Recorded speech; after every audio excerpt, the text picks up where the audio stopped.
प्रकरण 9 पुनरागमन. शंभूराजे मोगलांकडे गेले याचे अनेक अर्थ व त्यावर अनेक तर्ककुतर्क सुरू झाले.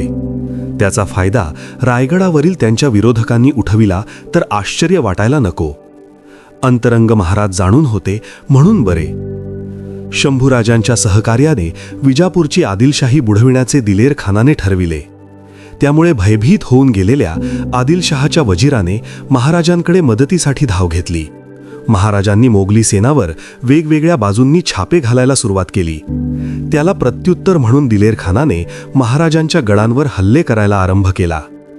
फिरंगोजी नरसाळ्याच्या ताब्यातील भूपाळगडावर 2 एप्रिल 1678 रोजी दिलेर खानाने हल्ला केला. या हल्ल्यात हजारो मराठ्यांनी कत्तल झाली व शेकडो मराठ्यांचे हात तोडण्यात आले असे काही बखरकारांनी लिहिले असून शंभूराजे महाराजाविरुद्ध खरोखरच झाले होते या मूळ कल्पनेमुळे त्यांनी हे अत्याचार शंभूराजांच्या माथी मारले आहेत. परंतु प्रत्यक्ष त्या मोहिमेत मोगलांच्या सेनेबरोबर गेलेला भीमसेन सक्सेना मात्र शंभूराजे त्या मोहिमेत होते असे लिहित नाही. अखेर भोपाळगड मोगलांच्या हाती गेला. मार्गातील मुलूक लुटीतच दिलेर खान टिकोट्यास आला.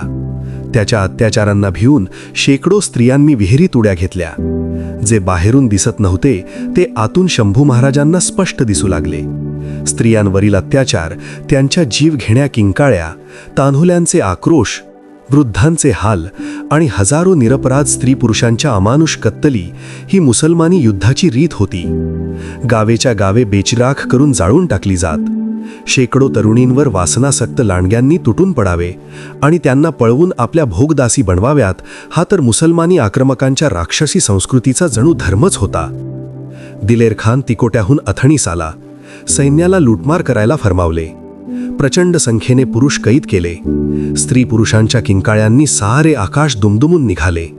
सर्व कैद्यांची सर्रास कत्तले आम करण्याची दिलेर खानाने आज्ञा दिली.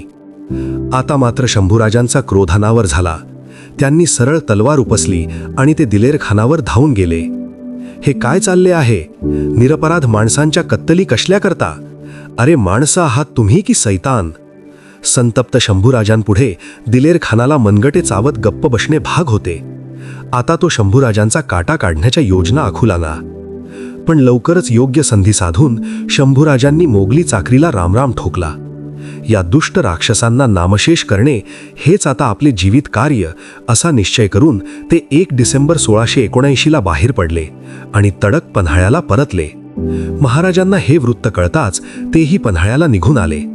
यांनी 13 जानेवारी 1680 शंभूराजांचे स्वागत केले. महाराज म्हणाले, लेकरा, मला सोडू नकोस. औरंगजेबाशी आपला दावा, तुझला दगा करायचा होता, पण श्रीने कृपा करून सोडून आणला. थोर कार्य झाले. महाराजांना शंभूराजे सुखरूप परत आले हे पाहून खूपच आनंद झाला. त्यांनी ही आवश्यक ती सर्व माहिती जमा केली होती आणि मुसलमानी क्रौर्य पाहिले होते. हाच महाराजांच्या मनातला हेतू होता. महाराजांनी योजिलेले नाटक उत्तम प्रकारे पार पाडले होते. शंभूराजांना महाराजांनीच पाठविले होते असे कुणालाच कळले नाही. शिवाय व्यंकोजीला चिरंजीव राजश्री शंभूराजे मोगलाईत केले होते. त्यासही कळो आले की ये पातशाहीत आपले मनोगतानुसार चालणार नाही. ऐसे जाणून आले. त्यांची आमची भेट झाले. घरोब्याच्या रीतीने जैसे समाधान करू येई तैसे केले असे पत्र लिहून शंभूराजे स्वतःच रुसून गेले होते. हा समाजातील गैरसमज महाराजांनी राजकीय हेतूने पक्का करून ठेवला.